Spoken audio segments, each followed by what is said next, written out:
Hey KCOC, over the last several weeks we have been in phase one of our regathering plans. During phase one, we have continued our online worship service and also allowed for several of our ministries, our grief share ministry and student ministry, to begin. In addition to those things, many of you have started to gather as you were ready for worship, for fellowship, and for prayer. It is now time for phase two. Phase two will begin Sunday, June the 14th. This is the day we are planning to begin physical gatherings again at KCOC. And on behalf of the elders and the staff, I want to explain phase two to you today and give you a picture of what worship will look like on June the 14th. On June 14th, we will have one worship service at 10:30 a.m. When you arrive at the building, you'll park in the larger parking lot on the east side of the building, and the smaller parking lot will be closed off, and no doors on that side of the building will be open. You'll enter the building through the fellowship hall doors, and these doors will be open for you where you'll be welcomed by greeters. After entering the building, you'll make your way into the gym, and we will only use the fellowship hall, the gym, and the restrooms in the gym during the worship service, and the rest of our facility will be closed off. As you enter the gym, someone will be there to greet you and to show you an area where you can find a seat. Seating will be socially distanced and will be put together with family groupings so that families can sit together. We do need to know that you're coming, so please go to our website at kaufmanchurch.org to let us know that you're coming and let us know how many are coming with you. When you go to the homepage, you'll see that image that's there on the screen. If you've been spending time with someone throughout this season and would like to be seated next to them, let us know that, and we'll do our very best to accommodate those desires. As you come into the gym, prepackaged communion supplies will be available for you. If you would prefer to bring your own, you're welcome to do that as well. We will wear masks, and we ask that you please wear your masks into and out of the building, to your seat when we're singing, or any time that you get up to go to the restroom. The staff and elders and our spouses will be leading the way with this practice.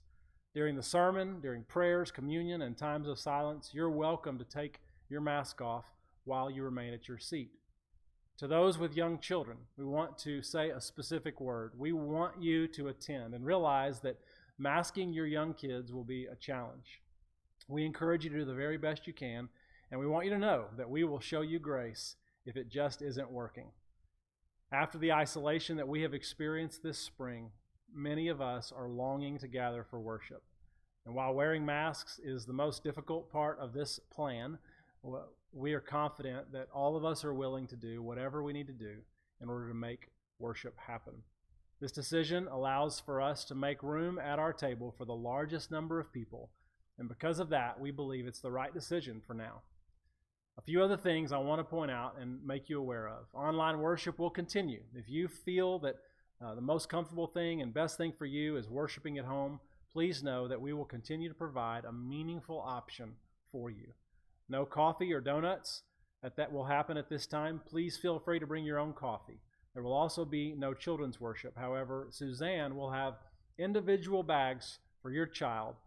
We also plan to keep our worship services to an hour or less, with parents of young children in mind. Hand sanitizing stations will be around our building. We'll have offering boxes around the gym so you can place your offerings there. We want you to know that we are regularly evaluating and monitoring the numbers in our area. As we continue to monitor those things, we can imagine future adjustments being made to the plan that I've just laid out here. I recently heard someone compare this season to driving through the fog. In fog, you drive, but you can't see very far. And this is what it's felt like to help lead a church through this unprecedented time. We can't see very far, but we promise you that we have prayed and talked about all of these decisions. We know we've done it imperfectly, but we've tried to do our very best. The elders and the staff appreciate your grace and patience as we've navigated this season. We appreciate the way that you've continued to love one another and to care for one another and to serve our county in a lot of different ways. We are excited about June the 14th, and we hope that many of you will be there with us. We look forward to seeing you. Please remember to let us know whether you're a family and you will attend on June the 14th by going to our website and filling out the quick form there that will help us with information that will be essential for us as we prepare for that day. We love you, and we look forward to seeing you on June the 14th. God bless.